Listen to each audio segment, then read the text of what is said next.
माना जाना चाहिए वैसे। अब जिस तरीके से 2 क्वेश्चन करवाए हैं, 2 क्वेश्चन के बेस पर बिल्कुल आसान क्वेश्चन है, बिल्कुल आसान। 2 क्वेश्चन के बेस पर होगा। पहली बार देते तो हो सकता था कि कठिन होता, लेकिन इसके पहले 2 क्वेश्चन करवा चुके हैं। बताइए इसके पहले जो भी करवा रहे थे क्या बोल रहे थे, इसको बड़े प्लेट जैसा, एक बड़े सर्कुलर प्लेट जैसा दिमाग में नहीं बैठाना है, इसको टोटल मास को यहाँ बैठाना है, उसको एक पॉइंट मास की तरह लेना है, मान लेते हैं M1, और इसको भी पूरे को उसके सेंटर पर रखना है, उसका टोटल मास M2 मान लेना है। कहाँ से पूछ रहे हैं, A से, और A पर मास M1 है, यहाँ से पूछ रहा है, तो R = होगा M2। टोटल उनके बीच का डिस्टेंस कितना दिया हुआ है, दोनों सेंटर के बीच का, जहाँ जहाँ पर मास है कितना दिया है, C दिया है, तो M2C/M1 + M2, लेकिन बोले सेम थिकनेस सेम डेंसिटी, तो जहाँ पर मास होगा वहाँ पर उसका एरिया होगा। यहाँ हो जाएगा A2C / A1 + A2। A2 कितना होगा, A2 किसको माना गया है, दूर वाला मास रखते हैं ना, यहाँ से दिया जा रहा है, दूर वाला मास ऊपर रहेगा, तो A2 मतलब इसका एरिया कितना होगा, πb² C बाई बड़े वाले का एरिया मतलब A1 कितना होगा, πa² प्लस इसका तो पता ही चल गया πb², पाई बाई सब cancel, b² C/a² plus a², ये आ गया सेंटर। कितने बच्चों का है,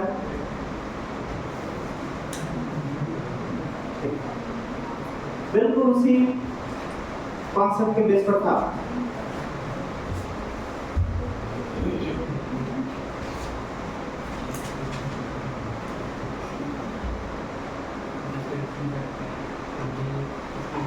एक बात और इसको सुन लेंगे, जो बार बार इसी लाइन पर दे रहे हैं, प्लेट रख दे रहे हैं, अगर यहाँ पर वो रख देते, यहाँ नहीं रखते, तब सेंटर ऑफ मास कहाँ होता, तो इसको इससे मिलाते ऐसे, तो इधर की तरफ सेंटर ऑफ मास शिफ्ट होता। सिमेट्रिकल लाइन देखना पड़ेगा ना, ये चीज।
इसमें और नेक्स्ट केस को देखते हैं, लेकिन इधर ध्यान सुनिए। अगर यहाँ पर 2 पार्टिकल सिस्टम है तब तो डायरेक्ट फॉर्मूला यूज कर ले रहे हैं, इसको डायरेक्ट रिजल्ट इसी से ला दे रहे हैं। लेकिन अगर 2 की जगह 3 हुआ तो क्या होगा, जैसे एग्जांपल के तौर पर एक यहाँ पर और एक इस डायरेक्शन में यहाँ पर, ये 2 अलग अलग प्लेट रख देते, या कहीं पर भी रखा जा सकता था, तो यहाँ पर कैसे सॉल्व करते। अभी तक जितने भी क्वेश्चन कराए थे वो 2 पार्टिकल सिस्टम था, जिसका रिजल्ट हमें याद करवाया गया है। अगर 1 2 3 हो गए तो कैसे करते, तो कोई बात नहीं, हम रिजल्ट डायरेक्ट ये ना यूज करके हम बेसिक से आएंगे।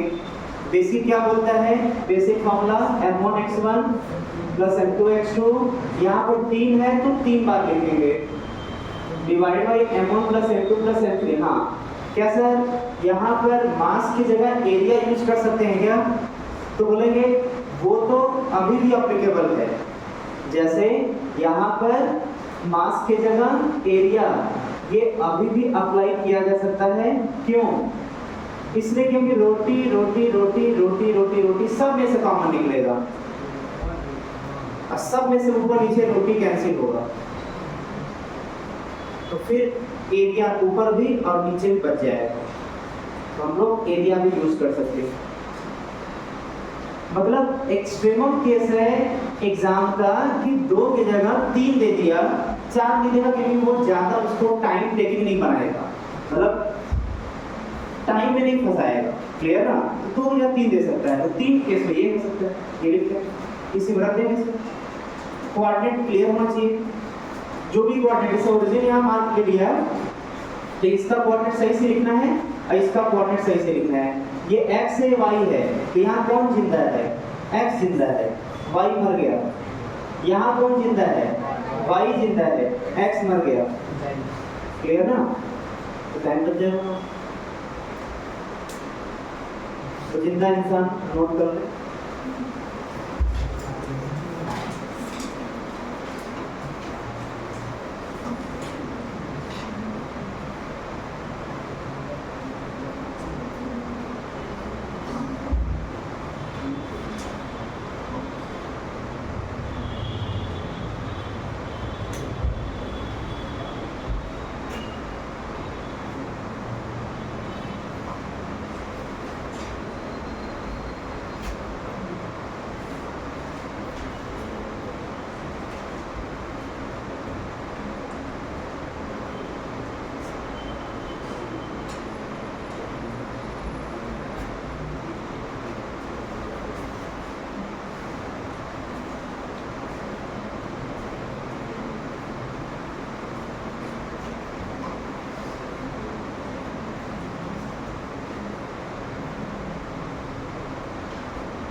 इसके बारे में कब सोचना है? जब 2 से ज्यादा पार्टिकल दिए रहेंगे।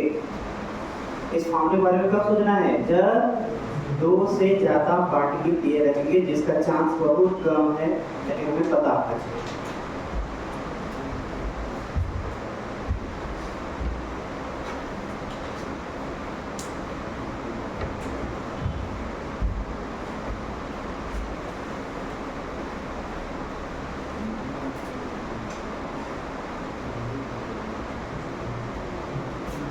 हो गया ना?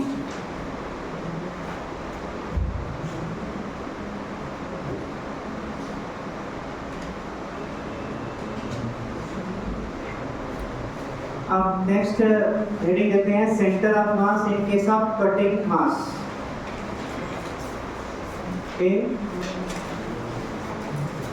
कटिंग मास क्या है इसको बताते रहिए।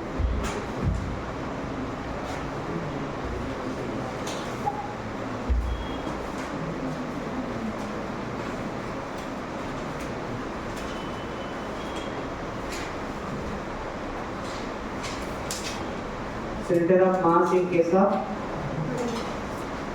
cutting mass.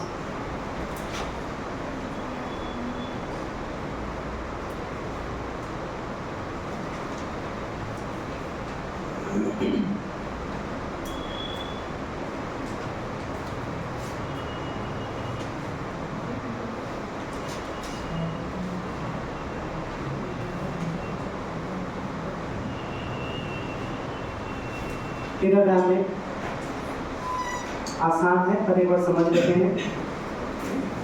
डेटा वही रहेगा सर, इसका रेडियस A, इसका रेडियस B और दोनों सेंटर के बीच का डिस्टेंस ले लेते हैं C। दोनों सेंटर के बीच का डिस्टेंस C ले लेते हैं।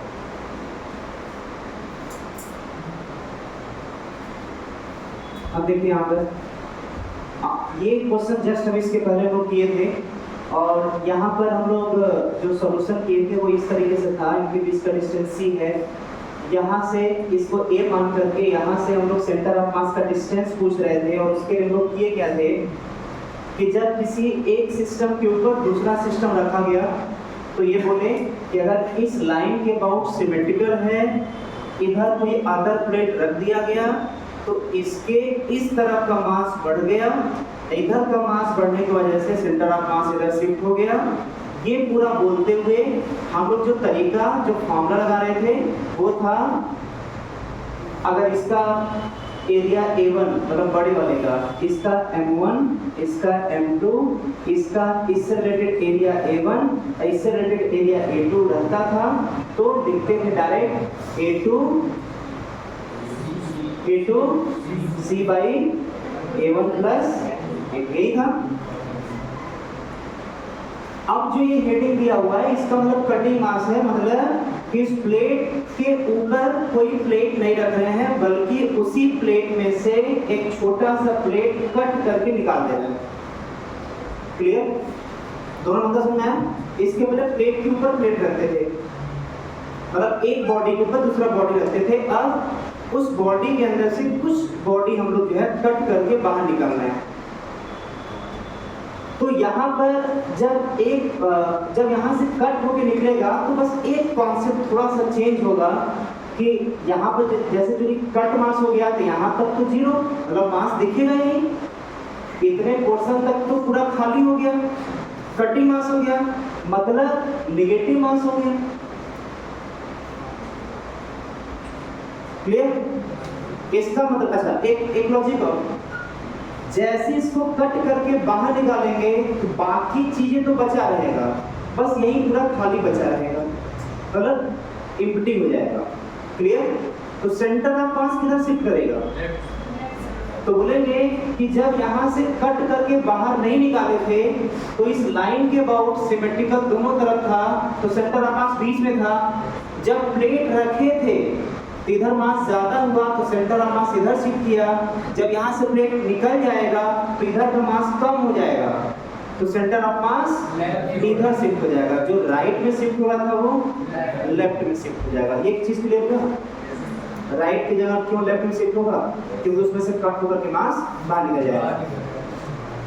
यहाँ पर सॉल्यूशन में कोई भी चेंजिंग नहीं है, बस आपको करना क्या है, मास प्लस में जो था क्योंकि रखे थे तो मास जुड़ गया था, उस मास प्लस के जगह हम माइनस मास रख देंगे। अच्छा, उस एरिया में ये एरिया जुड़ गया था क्योंकि रखा गया था, जब कट करके बाहर निकाले हैं तो उस एरिया में से एरिया घट जाएगा, कट जाएगा तो उसमें घट जाएगा, जब जुड़ जाएगा तो उसमें बढ़ जाएगा। क्लियर? तो कटिंग में कोई बहुत कटिंग नहीं है, सिंपली इसका एरिया निगेटिव लेंगे, निगेटिव मास या निगेटिव एरिया। बात देखिए, थिकनेस सेम, मटेरियल सेम, रोटी सेम, ऊपर नीचे कैंसिल, तो आ जाएगा एरिया निगेटिव में। तो वे बोलेंगे सर इसका मतलब कि ये भी निगेटिव में और ये भी निगेटिव में, तो आ जाएगा यहाँ से centre of mass minus A2C by A1 minus A2। जहां जहां प्लस में A2 था वहां वहां माइनस में A2 रख देंगे, बस आंसर आ गया। ज्यादा कष्ट नहीं वाला कटिंग, ठीक है? अच्छा, इसका नेगेटिव वाला क्या बता रहा है? इसका नेगेटिव वाला प्लस था यहाँ पर R/10, तो हमने तो राइट शिफ्ट किया था, अब माइनस आ गया तो लेफ्ट शिफ्ट कर जाएगा। अब इसी को बेस्ट आंसर ला कि आगे आंसर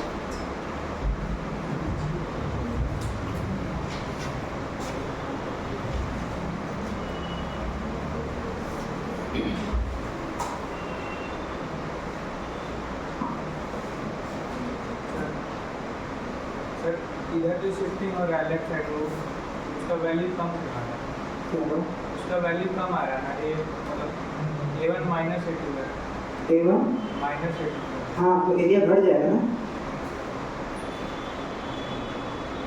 सर, पूरा वैल्यू तो उस हिसाब से ज़्यादा होगा ना।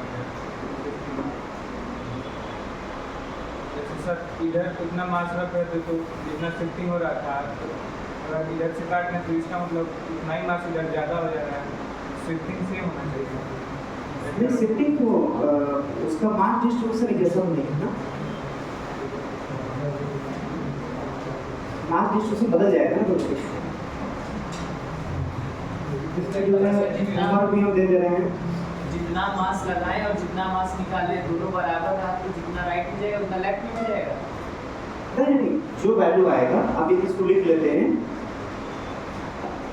अगर डाउट होगा तो बेसिक से जाकर के सॉल्व कर सकते हैं, ये भी है। अगर डाउट होगा तो बेसिक से भी सॉल्व कर सकते हैं। मतलब ये तो उसी के ट्रेंड पे याद करवा दिए हैं, क्लियर ना। अगर डाउट होगा तो जो इसका बेसिक है उससे सॉल्व करेंगे तो सही से आंसर आ जाएगा। हम एक क्वेश्चन चेक भी कर लेते हैं, तो ये रटने टाइप हो गया, क्लियर ना। हम एक पहले बेसिक से सॉल्व भी करा देते हैं और मैच करवाते हैं उसको, क्लियर ना, फिर आगे बढ़ते हैं। अब बेसिक तो सही देगा, बेसिक सॉल्व करेंगे तो सही देगा। हम तरीका बता भी दे रहे हैं वैसे क्या होगा।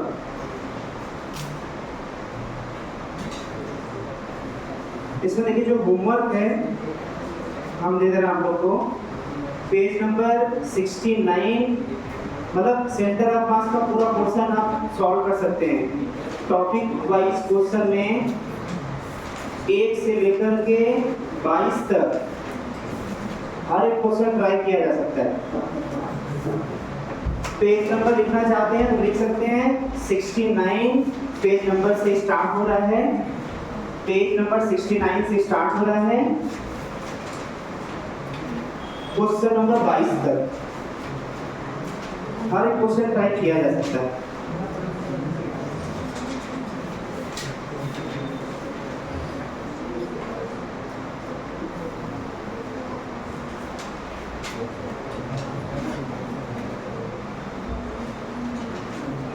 ठीक है,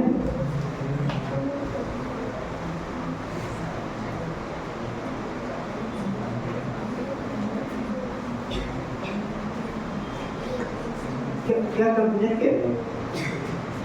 तो कंफ्यूजन है इसमें जो वैल्यू लाना हो ये ला देगा ना, क्या देगा। ये बड़ा वैल्यू, ये छोटा वैल्यू है, बिना मिलाकर कुछ पॉजिटिव आएगा, ये पूरा पॉजिटिव आएगा, पहले माइनस आ गया, मतलब शिफ्टिंग जो है उसका अपोजिट हो जाएगा। आंसर क्या होगा इसका, देखिए इसमें -a2 मतलब छोटा वाला area by B square C, उनके बीच का distance divided by a1 by a square minus by b square, by से by cancel, minus b square c by a square minus b square. देखा सेंटर ऑफ मास। हम 2-3 question भी और करवाएंगे इसी पर, चीजें क्लियर हो जाएगा, बस फार्मूला में कंफ्यूजन नहीं होना चाहिए।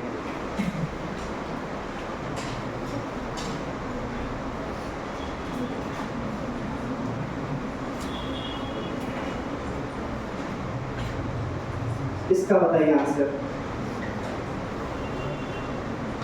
ये पहला क्वेश्चन था सर्कुलर प्लेट वाले में, जिसका ये एरिया कितना लिए थे r।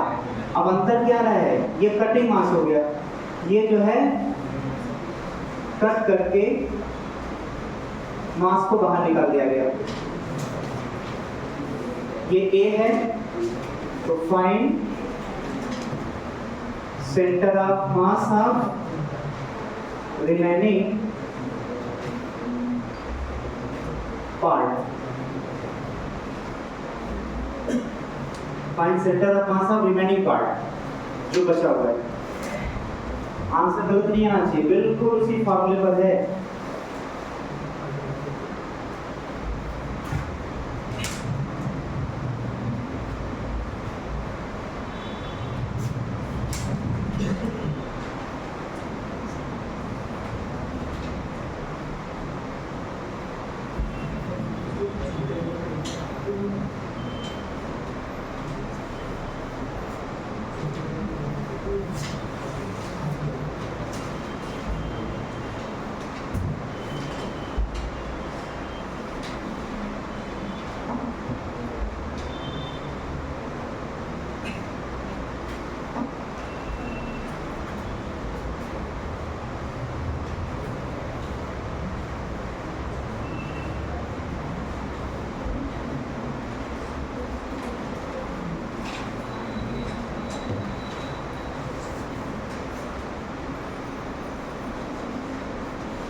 हो गया, इतना टाइम कर लेना चाहिए।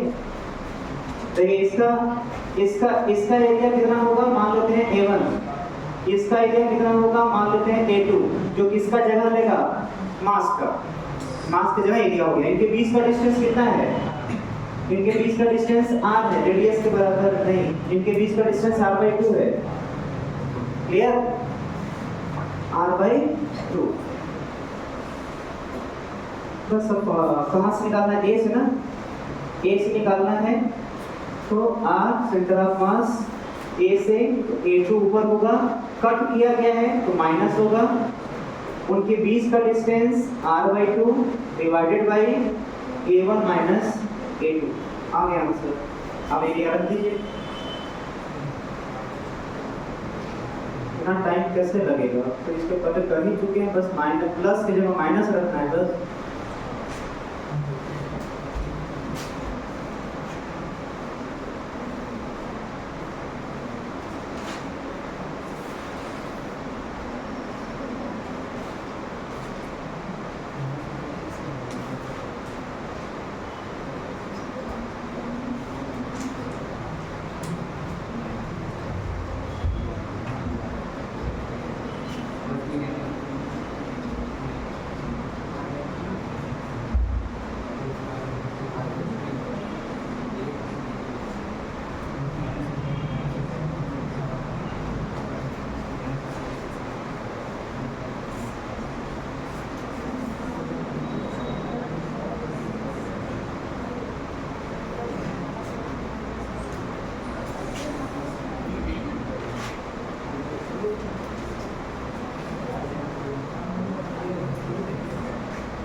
इस टाइप का क्वेश्चन आपको बुकलेट में मिलेगा, हम केवल हिंट करेंगे, इसको सॉल्व कर लीजिएगा।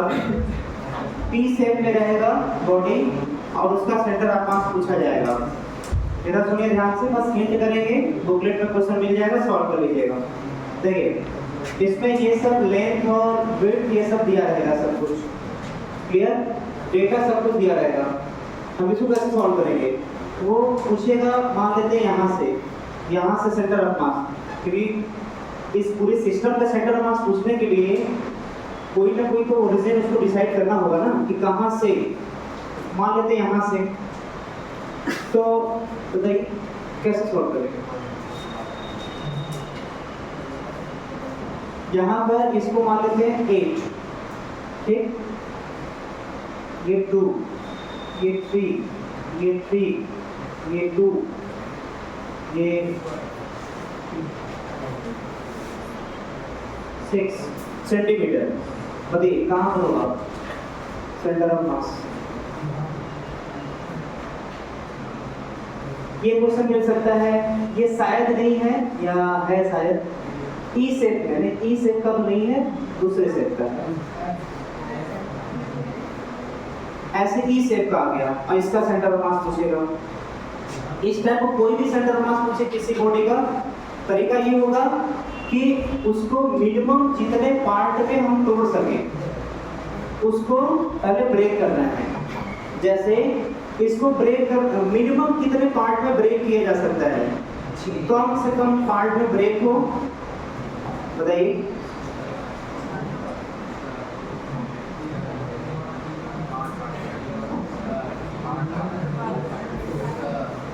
मैक्सिमम तो लाखों चला जाएगा, कई पार्ट में ब्रेक कर देंगे। शेप चेंज ना हो, ऐसा शेप रहे जिसका सेंटर ऑफ मास में पता हो, ऐसे से पार्ट में उसको तोड़ना है। तो बोलेंगे एक पार्ट तो ये थोड़ा और यहाँ पर मिलेगा, यहाँ पर एक पार्ट तो ये हो गया, इसका सेंटर ऑफ मास बीच में, बाकी तो सब अकेले अकेले हो गए, तो 5 पार्ट में बढ़ेगा। अच्छा 4 ही है ना, 1 2 3 4, ठीक। अच्छा इसमें भी हमें अगर इधर की तरफ x एक्सिस और इधर की तरफ y एक्सिस मान लें, तो हमें ये भी पता चल गया कि x कोऑर्डिनेट 0 होगा सेंटर ऑफ मास का। देखिए ध्यान से, सेंटर ऑफ मास का x कोऑर्डिनेट 0 हो जाएगा। कैसे पता? x कोऑर्डिनेट 0 होगा, नहीं y कोऑर्डिनेट 0 होगा। y कोऑर्डिनेट कैसे? कौन सा एक्सिस है जिसके अबाउट सिमेट्रिकल है? कौन सा एक्सिस है जिसके अबाउट ऊपर नीचे या राइट लेफ्ट में सिमेट्रिकल मास डिस्ट्रीब्यूशन है? वो है x। x के ऊपर जैसा मास, x के नीचे वैसा मास। इसका मतलब किसी x पर सेंटर ऑफ मास होगा। क्लियर? मतलब x कोऑर्डिनेट लिखने से हम लोग बच गए। नहीं कौन सा? y coordinate. हमें सिर्फ और सिर्फ किसके बारे में सोचना है? x के बारे में। और x का भी कोऑर्डिनेट 1 से बच गए। कौन सा x कोऑर्डिनेट लिखने से बच गए? इसका कैसे पता? जहां पर उसका सेंटर ऑफ मास कोऑर्डिनेट है वो खुद ही 0,0 हो गया। तो बचा कौन कौन सा? केवल 1 2 3। बताइए इसका कोऑर्डिनेट क्या होगा? लिख सकते हैं। इसका कोऑर्डिनेट क्या होगा? लिख सकते हैं। और इसका कोऑर्डिनेट क्या होगा? लिख सकते हैं। और हमें पता है कि हमें ये नहीं लगाना क्योंकि 0 आना, ये तो 0 ही आएगा। तो हमें सबका जो y वाला कोऑर्डिनेट है वो भले न लिखें, सोल्यूशन आ जाएगा। y कोऑर्डिनेट नहीं लिखेंगे तब भी सोल्यूशन आ जाएगा, क्योंकि y का फाइनली कोऑर्डिनेट भी पता है 0। तो सबका केवल x कोऑर्डिनेट लिखेंगे। तब क्या करें? लेंथ हाइट देना पड़ेगा। सबका जो है यहाँ पर 2 सेंटीमीटर 2 सेंटीमीटर 2 सेंटीमीटर 2 सेंटीमीटर सबका जो है ये फिक्स हो गया। ये भी कितना है? 2 सेंटीमीटर। ये भी कितना होगा? 2 सेंटीमीटर। ये कितना? 20 सेंटीमीटर लेते हैं। अच्छा 10 ही होगा, ठीक है। अच्छा इधर जोड़ लिए, ठीक है। चतुर्भुज 2 2 4 2 6 2 8 2 10 तो 6 4 10 होगा। क्लियर है?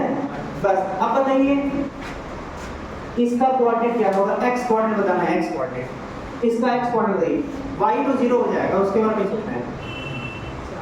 x कोऑर्डिनेट असल में हमें हिंट करना था, पूरे सॉल्यूशन तक हम लोग पहुंच रहे हैं। बताइए इसका x कोऑर्डिनेट क्या होगा? नहीं कल आपको भरोसा रखना है, ये जो है बिल्कुल पैरेलल है, ऐसे है और ये 1 और 1 में डिवाइड किया जा सकता है। अरे भाई ये तो 2 ना होगा। तो ये तो पूरा एक प्लेट हो गया, रेक्टेंगुलर प्लेट। तो रेक्टेंगुलर प्लेट का सेंटर ऑफ मास तो यही होगा। तो यहाँ से कितने डिस्टेंस पर होगा? अरे ये 2 है तो ये 1 हो जाएगा। क्लियर? इधर यहाँ से कितना दूर पर होगा? देख लेते, यहाँ से ये 2 है तो यहाँ से 1 डिस्टेंस और आगे, मतलब ये 2 यहाँ से। अब y कोऑर्डिनेट जो भी से मतलब नहीं। क्लियर? अब देखो कि सभी x कोऑर्डिनेट यहाँ पे 2 होंगे। क्लियर? बस तो आ गया। यहाँ भी एरिया यूज करेंगे। एरिया M1 की जगह A1 यूज करेंगे।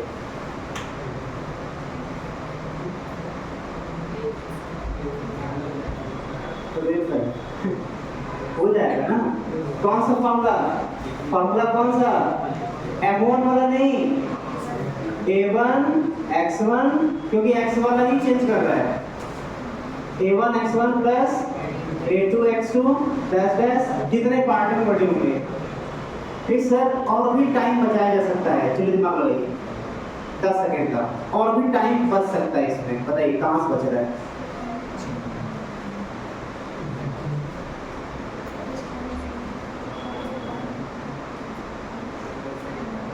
और टाइम बचा, कैलकुलेशन का टाइम और बचाया जा सकता है। सर R/2 कॉमन नहीं इसका अच्छा, इसका एरिया कितना आएगा? इसका एरिया 20 आएगा। क्यों 20?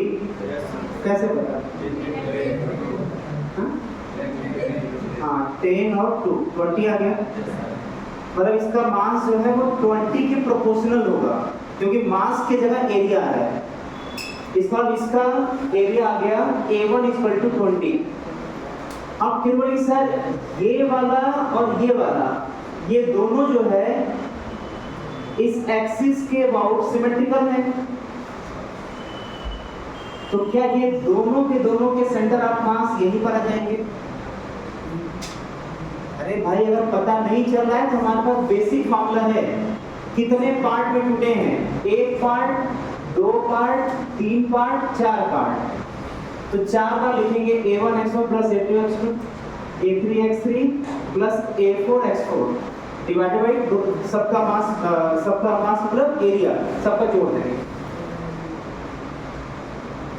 ये तो बेसिक है, मतलब इससे आ जाना है। एरिया भी पता हमें है, जैसे इसका एरिया पता कितना होगा, इसका एरिया कितना होगा, इसका एरिया कितना होगा 2 × 2 4 हो जाएगा। इसका भी एरिया 4 है, इसका भी एरिया 4 है। कोऑर्डिनेट कितना होगा, x कोऑर्डिनेट 2 होगा, इसका भी x कोऑर्डिनेट 2 होगा, इसका भी x कोऑर्डिनेट 2 होगा। तो हमें तो सब पता ही है, रख सकते हैं, आ जाएगा आंसर। लेकिन एक शॉर्टकट भी है क्या कि इस प्लेट का और इस प्लेट का सेंटर ऑफ मास इसी प्लेट पर आएगा सिमेट्रिसिटी से। अब जो कैच कर ले रहा है इस बात को सिमेट्रिसिटी के बेस पर, वो इसको यूज कर सकता है। इस प्लेट और इस प्लेट का इस एक्सिस के अबाउट सिमेट्रिसिटी होने के वजह से, इस एक्सिस के अबाउट सिमेट्रिसिटी होने की वजह से दोनों का सेंटर ऑफ मास इसी पर आकर बैठ जाएगा। मतलब एक तो पहले से बैठा हुआ था, ऊपर नीचे वाले प्लेट भी वहीं पर बैठ जाएंगे। तो इसका एरिया कितना था 4, इसका भी 4 था, इसका भी 4 था, तो 4 4 4 12 हो गया। तो इसका मतलब यहाँ पर टोटल एरिया कितना बैठ गया है 12 सेंटीमीटर स्क्वायर। और इसका एरिया कितना था 20 था। इनके बीच का डिस्टेंस कितना है 2 कितना है 2 है। इसका मतलब कि एक एरिया आ गया 20 और एक एरिया आ गया A2 12 और इनके बीच का डिस्टेंस आ गया 2। बस अब दो मास पार्टिकल में बदल गया ये। और यहाँ पर डायरेक्ट हम यूज कर सकते हैं। अगर यहाँ से हमें पता करना है तो दूर वाला एरिया इनटू उनके बीच का distance divided by total area.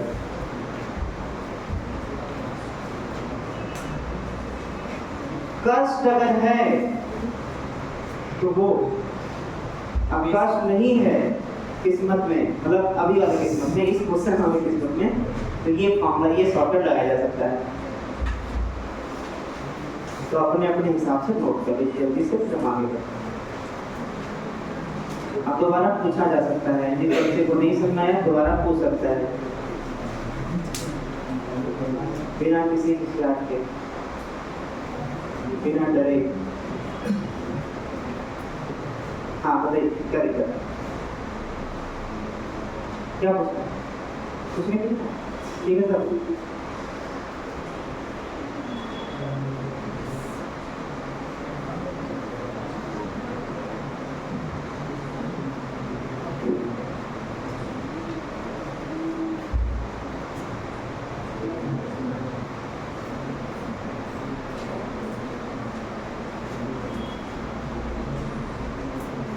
हम लोग टी पर थे ना,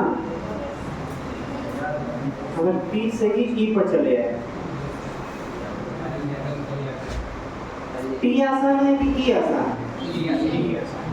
टी आसान है। ये तो ये दो ही पार्ट में टूटेगा, दोनों में से कोई नहीं। क्यों? यही दोनों हमारे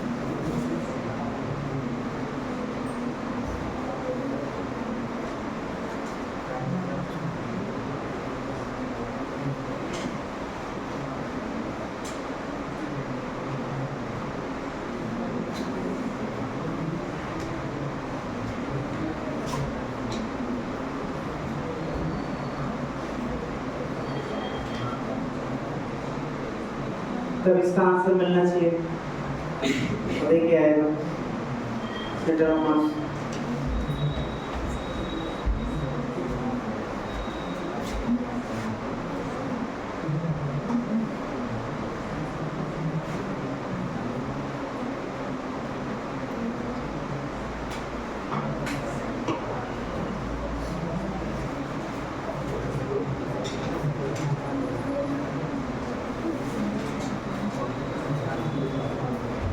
क्या होगा इसमें? इसका जो है इसका सेंटर ऑफ मास हॉरिजॉन्टली हो गया और इसका सेंटर ऑफ मास कहाँ होगा? इसका कोऑर्डिनेट यहाँ लिखें तो कितना होगा कि सर ये y एक्सिस पर ही आएगा। अगर ये y एक्सिस है तो इसका भी centre of mass y axis पर आएगा। यहाँ पर क्या जीरो हो जाएगा? x वाला पार्ट जीरो हो जाएगा। बताइए इसका कोऑर्डिनेट क्या लिख सकते हैं ओरिजिन के रिस्पेक्ट में? तो बोलेंगे सर ये वाला तो 1 है, ये वाला तो 1 है क्योंकि टोटल 2 है तो ये 1 हो जाएगा और यहाँ से ये कितना होगा? ये बोलेंगे टोटल 6 है, टोटल 6 है ये 3 होगा और 3 और 1 मतलब दोनों के बीच का डिस्टेंस आ गया 4 सेंटीमीटर। अच्छा इसका एरिया, मास की जगह यहाँ क्या रखेंगे? एरिया। इसका एरिया बताइए कितना होगा? 16 सेंटीमीटर स्क्वायर का सेंटीमीटर में दिया होगा सेंटीमीटर स्क्वायर। इसका एरिया कितना होगा? 12। इसका 12 होगा। अब कहाँ से पूछ रहा है? यहाँ से ओरिजिन से R। तो R इज इक्वल टू दूर वाला एरिया इनटू उनके बीच का distance divided by total area, ये हो जाएगा K। कर लेंगे बाकी कैलकुलेशन है, कर लेंगे कैलकुलेशन।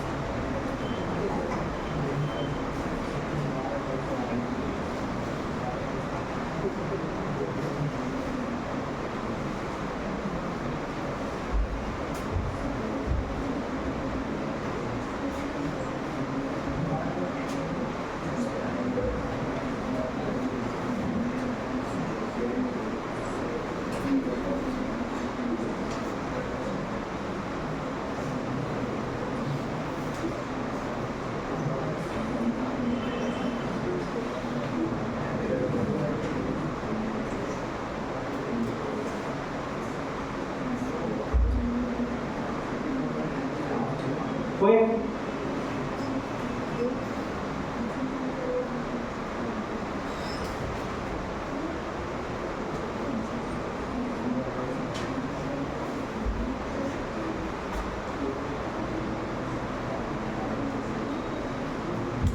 नेक्स्ट हेडिंग देते हैं मोशन ऑफ सेंटर ऑफ मास।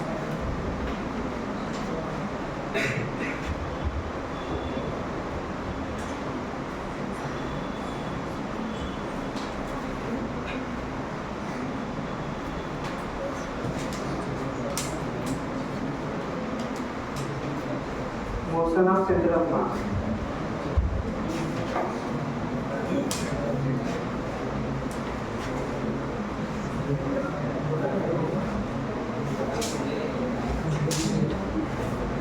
इधर ध्यान दीजिए, मान लेते हैं कोई डिस्क्रीट मास x और y में m1 m2 m3 बाद में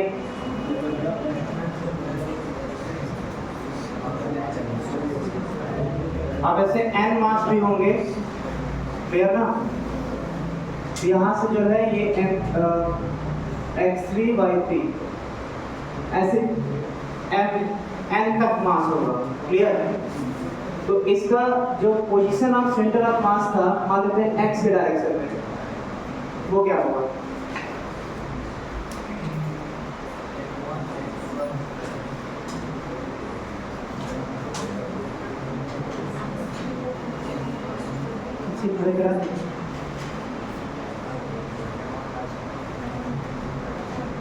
सेंटर मास नेक्स्ट क्या होगा? m1 x1 plus m2 x2 जितने भी होंगे ऐसे ऐसे मास m1 प्लस m2 ऐसे जितने भी मास होंगे। अच्छा, जो भी इसका इस पूरी सिस्टम का कहीं भी सेंटर ऑफ मास आएगा, सेंटर ऑफ मास मान लेते हैं वो r पोजीशन होगा और इसका कोऑर्डिनेट x में होगा x स्क्वायर कॉमा y होगा y स्क्वायर। क्लियर? कुछ x कोऑर्डिनेट मिलेगा, कुछ y कोऑर्डिनेट मिलेगा। अभी तक हम लोग जो भी क्वेश्चन सॉल्व कर रहे थे उसमें जितने भी पॉइंट मास थे सभी रुके हुए थे। क्लियर? मतलब इसमें जो है m1 m2 m3 सभी मास जो है वो रुके हुए थे। अब हम लोग क्या करेंगे कि हर एक जो m1 m2 m3 मास है अब उसका पोजीशन चेंज करेंगे। जब उसका पोजीशन चेंज होगा सभी का, तो अगर टाइम के रिस्पेक्ट में डिफरेंशिएट कर दिए पोजीशन को, हर m1 m2 m3 का जो भी पोजीशन होगा वो चेंज कर रहा है, मतलब सभी चलने लगे, तो उसके पोजीशन को टाइम के रिस्पेक्ट में डिफरेंशिएट कर देंगे तो क्या दे देगा? उसका वेलोसिटी दे देगा। मतलब इसका जो पोजीशन होगा उसको टाइम के रिस्पेक्ट में डिफरेंशिएट करेंगे तो उसका वेलोसिटी आ जाएगा। इसका अगर पोजीशन चेंज करेगा टाइम के रिस्पेक्ट में डिफरेंशिएट करेंगे तो उसका वेलोसिटी आ जाएगा, वैसे उसका वेलोसिटी आ जाएगा जितने भी पार्टिकल होंगे। अच्छा, जो वेलोसिटी आएगा किसी भी डायरेक्शन में आए, मान लेते हैं v1 आ रहा है पहले मास का, तो जो भी वेलोसिटी आएगा उसका भी तो दो कंपोनेंट, या हम अभी डील कर रहे हैं x y कोऑर्डिनेट में, अगर उसका z कोऑर्डिनेट के अगर हो गया, जैसे इसका x y कोऑर्डिनेट में बता रहे हैं, अगर z एक्सिस भी आ गया तो सभी कोऑर्डिनेट अब लिखेंगे x1 y1 z1 x2 y2 z2, तो जो x1 x2 के लिए बता रहे हैं वही वैलिड हो जाएगा z1 के लिए भी या z एक्सिस के लिए भी। अभी फिलहाल हम लोग क्या करते हैं, टू डायमेंशन में डील करते हैं, टू डायमेंशन x और y में। तो जो भी वेलोसिटी होगा उसका दो कंपोनेंट होगा, एक आएगा vx1 और दूसरा आएगा vy1। मतलब इस वेलोसिटी का दो कंपोनेंट, एक x में दूसरा y में। अच्छा, इसका भी पोजीशन किसी भी डायरेक्शन में चेंज कर रहा होगा। चलिए मान लेते हैं कि वो इस डायरेक्शन में वेलोसिटी जो है आ रहा है, पोजीशन चेंज कर रहा है m2 मास का, तो ये v2 मान लिया। तो इसका जो भी वेलोसिटी आ रहा होगा इसका भी दो कंपोनेंट आएगा, एक vx2 दूसरा vy2। जो भी आ रहा होगा वैसे ही जितने भी मास होंगे सबके कुछ कुछ वेलोसिटी आ रहे होंगे।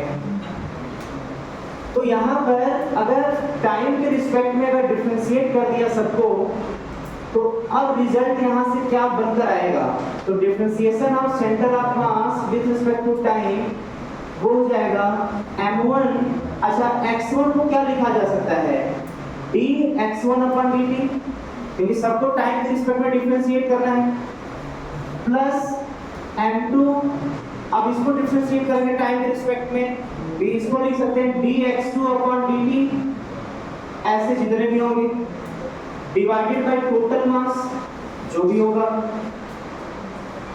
पता है यहाँ पे जो पोजीशन सेंटर ऑफ मास का चेंज कर रहा है वो क्या रिजल्ट निकाल करके देगा, velocity of centre of mass in x direction, क्योंकि x के डायरेक्शन को डील कर रहा है। तो velocity of centre of mass in x direction होगा m1 v1 plus m2 v2, और ऐसे जितने भी, अच्छा x कंपोनेंट का आएगा ना, m1 vx1 m2 vx2, मतलब x के डायरेक्शन का वेलोसिटी और डिवाइडेड बाय टोटल मास, ये हो जाएगा। और जैसे हम लोग x के बारे में लिखे हैं, अगर y के बारे में लिखना चाहें तो y के बारे में लिखा जा सकता है velocity of centre of mass in y direction is equal to होगा, जहां जहां पर हम x लिख रहे थे x के डायरेक्शन के बारे में बता रहा था, अब वहीं पर y के डायरेक्शन के बारे में बताएंगे, तो जाएगा vy1 plus m2 vy2 dash dash divided by m1 plus m2, जितने भी मास होंगे वो आ जाएगा। वैसे ही z के लिए लिख सकते हैं, z एक्सिस के लिए। ये आ गया वेलोसिटी का फार्मूला। अगर इसको फार्मूले के नजरिए से देख रहे हैं तो नोट कर, शायद यही पूछने भी वाले होंगे हम कि find the velocity of centre of मास। जैसा फॉर्मूला दिख रहा है तो सेंटर ऑफ मास का वेलोसिटी पूछा जाएगा।